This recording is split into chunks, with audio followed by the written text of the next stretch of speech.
Hello all exporters and importers, how are you all. एक बार फिर से आप लोगों का बहुत स्वागत है on this wonderful YouTube channel, जहां पे हम लोग बातचीत कर रहे हैं एक्सपोर्ट इंपोर्ट बिजनेस के बारे में, इंटरनेशनल ट्रेड के बारे में। और आपको पता है शायद कि इंटरनेशनल ट्रेड करने की एक बहुत अच्छी वजह है और उसके पीछे का एक बहुत अच्छा मोटिव भी है।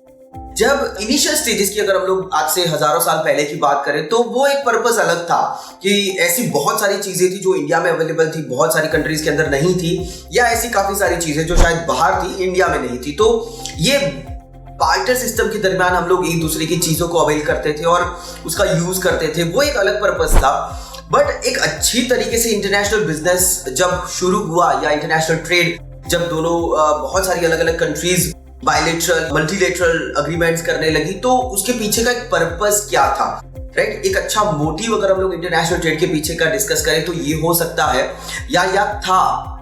Basically, it was a motive at a time of making the framework infrastructure of this wonderful business or the biggest business in the world. तो क्या मोटिव था इसके पीछे का? जब एक कंट्री दूसरी कंट्री के ऊपर डिपेंडेंट है for number of things, for number of products, तो हो सकता है कि एक दूसरे की डिमांड को फुलफिल करने के सामने हम लोग एक दूसरे के साथ झगड़ेंगे नहीं, एक दूसरे के ऊपर वॉर नहीं करेंगे। That was the motive to start this international trade. अगर कोई कंट्री हेवीली डिपेंडेंट है for number of products to any other country, तो वो कंट्री इस कंट्री के साथ डेफिनेटली वॉर करना पसंद नहीं करेगी। And that was the motive. Nowadays we can see that कि बहुत सारे अलग और भी इश्यूज है जिसकी वजह से वॉर शुरू हो जाते हैं। और जब हम लोग यहाँ पे रशिया और यूक्रेन की बात कर रहे हैं, वॉर चाहे कोई भी कंट्री करे या दो कंट्री करे या मल्टीपल कंट्रीज करे, but war is not at all a solution और उससे कभी भी किसी का फायदा नहीं होता है। एंड दैट इज वाई यहाँ पे आज हम लोग देखने वाले हैं कि जब हम लोग right, we are the third country, we are not involved into the war, but in spite of that, not only India but number of countries, the whole world is going to suffer from this crisis, right? चाहे वो अगर हम लोगों ने देखा पिछले 2 साल से हम लोग ऑलरेडी कोविड से परेशान थे, बीच में काफी सारी ऐसी चीजें और भी नेचुरल कैलामिटीज या ऐसी काफी सारी चीजें हो गई, लेकिन उसके बाद अभी जब ऑलमोस्ट सब कुछ नॉर्मल होने को था, तब ये एक अलग नया क्राइसिस हम लोग देख पा रहे हैं। And because of that, number of effects that is going to be impact on this export import business or the international trade, because of कि इंडिया यूक्रेन और इंडिया रशिया या पूरी दुनिया इन दोनों कंट्रीज के साथ कनेक्टेड और बहुत सारी ऐसी प्रोडक्ट्स हैं जो एक दूसरे के साथ लेन देन कर रहे हैं, but just because of this war we are not able to do that, वो हम लोग नहीं कर पाएंगे, राइट? अगर हम लोग सिर्फ इंडिया और यूक्रेन के बारे में पहले बातचीत करें तो ऐसे काफी सारे प्रोडक्ट्स हैं। एक इंटरनेशनल ट्रेड जो हम दोनों के बीच में हो रहा है, इंडिया और यूक्रेन के बीच में जो हो रहा है, that is worth of around $3 billion. वैसे तो एक बहुत बड़ा कोई कंट्रीब्यूशन नहीं है या बहुत बड़ा परसेंटेज नहीं है। इंडिया अगर हम लोग एक्सपोर्ट की बात करें so it is only having a 0.15% what we are exporting to Ukraine, और सिर्फ इंपोर्ट की बात करें so that is around 0.56% from Ukraine to India what we are importing. So बहुत बड़ा contribution नहीं है, but still the people, the industry which is rely on that is going to suffer a lot, right? तो definitely उनको भुगतना पड़ेगा और हो सकता है कि काफी सारी चीजों के दाम बढ़ने वाले हैं। Definitely already we have seen कि क्रूड के भाव बढ़ चुके हैं या फिर उसके ऊपर डिपेंडेंट बहुत सारी चीजें होती है, तो डेफिनेटली उसके भी भाव बढ़ जाएंगे। तो कहीं ना कहीं we are going to have a lot of issues connected with this war। तो आज अगर हम लोग देखें तो कौन सी ऐसी प्रोडक्ट है जिसके लिए हम लोग बहुत ज्यादा डिपेंडेंट है ऑन यूक्रेन, तो उसमें नंबर 1 पे एक प्रोडक्ट आता है which is a sunflower oil, जो हम लोग $1.5 बिलियन का हम लोग यूक्रेन से इंडिया में इंपोर्ट करते हैं। अब देखो, अगर $3 बिलियन का हम लोग ओवरऑल ट्रेड कर रहे हैं, उसमें से $1.5 बिलियन तो सिर्फ यही अकेला एक प्रोडक्ट है जो हम लोग सबसे ज्यादा वहां से इंपोर्ट करते हैं। सो you can see the potential of the product और इंडस्ट्री एंड द इफेक्ट। तो यहाँ पे आपके पास ऑप्शन क्या है? जब हम लोग टॉप 5 कंट्रीज देखते हैं इस प्रोडक्ट के लिए कि सनफ्लावर ऑयल, चलो यूक्रेन में अभी ये क्राइसिस चल रहा है तो हम लोग वहां से इंपोर्ट नहीं करेंगे, कोई और कंट्री से इंपोर्ट करेंगे, but you will see this कि यहाँ पे उसका जो स्टेटिस्टिक्स अगर हम लोग देखें तो Ukraine is the largest country, is the biggest country who is exporting maximum of the crude sunflower oil. अगर वो प्रोडक्ट वही सबसे ज्यादा एक्सपोर्ट कर रही है, and that is near about I can say which is 52.4% contribution is being given by the only Ukraine. So world का आधे से ज्यादा सनफ्लावर ऑयल तो सिर्फ अकेला यूक्रेन ही एक्सपोर्ट करता है। So basically they are leading for this product in the world. So definitely उनसे सस्ता तो कोई दे ही नहीं पाएगा।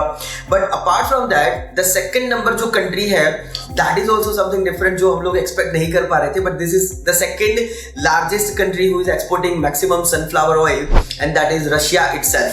एंड रशिया जो है वो 20.4% वो एक्सपोर्ट करता है। So approximately we can see the 70%, near about 71% is being done by these two countries. लेकिन फिर भी अगर आप इस प्रोडक्ट को इंपोर्ट करना चाहते हैं बिकॉज ऑफ आपका बिजनेस उसी के अंदर चलता है, तो आपको दूसरी बाकी की जो 3 कंट्रीज है उसके ऊपर रिलाय होना पड़ेगा। And this 3 countries are having 4-5% ही उनके पास कंट्रीब्यूशन है, but still you can get the product. But definitely ऐसा हो सकता है कि वहां पे भी आपको प्राइस हाइक ही मिलेंगे बिकॉज ऑफ उनको पता चल गया है कि भाई डिमांड है प्रोडक्ट की और उनके पास और कोई चॉइसेस नहीं है। So definitely they will be diversifying to ourself. तो उनको भी पता है कि शायद इस प्रोडक्ट की डिमांड बढ़ने वाली है और आप उनके पास जाने वाले हो। So might be possible that they can hike the prices of the product. तो ऑल्टरनेटिव में जाना बहुत ज्यादा प्रेफरेबल होगा जो लोग भी इस बिजनेस के अंदर या इस प्रोडक्ट के अंदर डेफिनेटली काम कर रहे हैं। तो यहाँ पे आपके पास और 3 क्या ऑप्शन है फिर भी एक बार चेक कर लेते हैं, राइट। तो 3 ऑप्शन के अंदर आता है सबसे पहले Netherland with the 5.4%, Bulgaria with the 4.2%, and Argentina is there with the 3.9%. So these are the top 5 countries of the sunflower oil, and you can diversify your sourcing from Ukraine or Russia to these 3 countries. तो आप ये कर सकते हैं।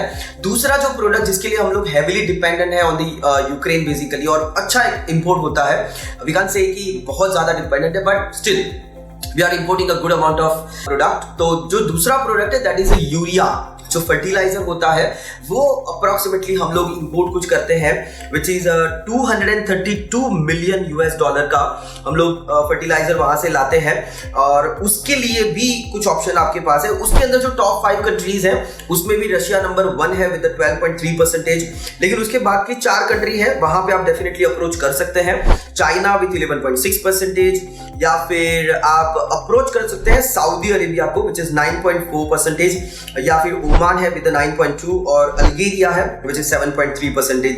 तो ये 4 countries हैं, definitely वहां पे आप अप्रोच कर सकते हैं। इंडिया यूक्रेन के बीच में जो हमारा ट्रेड हो रहा है that is the worth of around $3 billion का।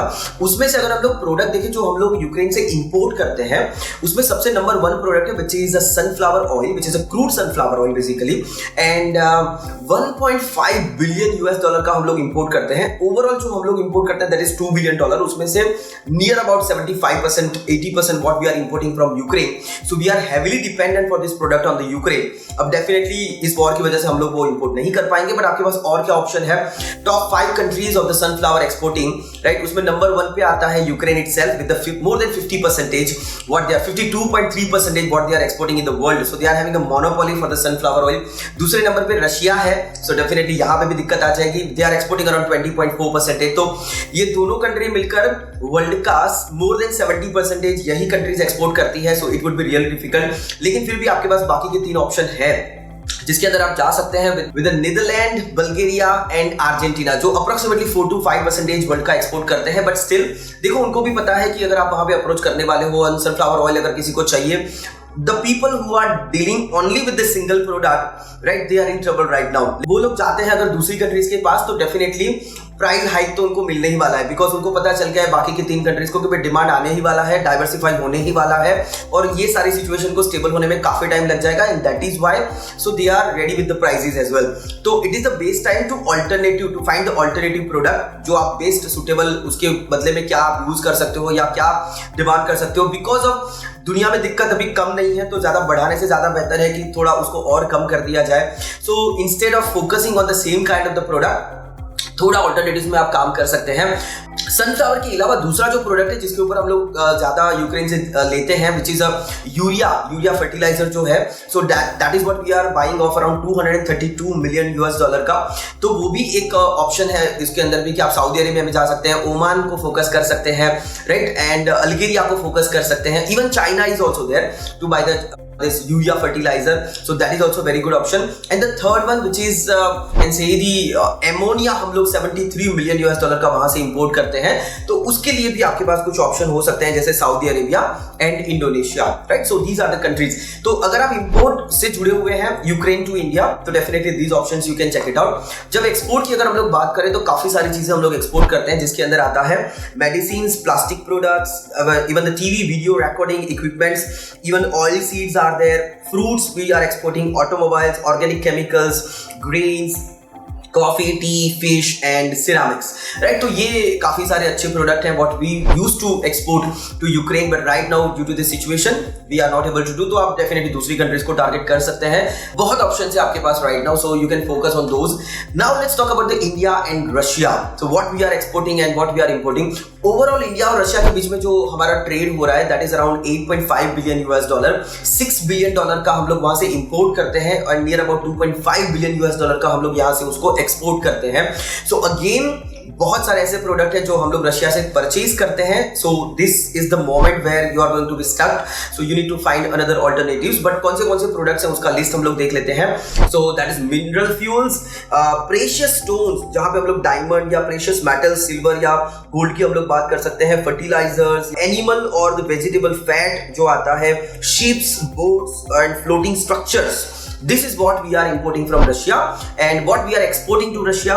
सो उसके अंदर अगर हम लोग देखें तो मेडिसिन कर रहे हैं, इलेक्ट्रिकल मशीनरीज कर रहे हैं, ऑर्गेनिक केमिकल्स कर रहे हैं, राइट, मशीनरी स्ट्रक्चर्स वो कर रहे हैं, आयरन एंड स्टील के प्रोडक्ट कर रहे हैं, coffee, tea, spices and fish. So these are the products what we use to export to Russia as well. तो यहाँ पे आपको थोड़ा दिक्कत आ सकता है if you are only dealing with Russia, but बाकी के बहुत सारे ऑप्शन है आपके पास एक्सपोर्ट करने के लिए, so you can find those alternatives as well. So thank you very much everyone and I hope कि ये जल्दी से बंद हो जाए और जल्दी से हम लोग वापस नॉर्मल इंटरनेशनल ट्रेड को कर पाए। और कहीं ना कहीं अभी भी हो ही रहा है, बाकी की सारी कंट्रीज के साथ हो ही रहा है, ऐसा नहीं है कि नहीं है, बट देखो कहीं ना कहीं ऐसी चीजें होती है तो उसका इंपैक्ट थोड़ा बहुत तो होता ही होता है and that is why we need to take care. जब भी अगर हम लोग किसी भी प्रोडक्ट के साथ, किसी भी कंट्रीज के साथ डील करें तो ये सारी अनसर्टेनिटीज को हम लोग हमेशा ध्यान में रखें एंड अकॉर्डिंगली अपने आप को प्रिपेयर करें और एक बेस्ट बिजनेस हम लोग यहाँ से क्रिएट कर पाए, right. So that is all about. इसके रिलेटेड अगर आपको हमसे भी अगर कोई हेल्प चाहिए या कोई क्वेरीज अगर आपकी है, so please put up into the comments and we will try to make a video on that, या आपकी क्वेरीज को हम लोग सॉर्ट आउट कर पाए। सो thank you very much and wish you very best of luck.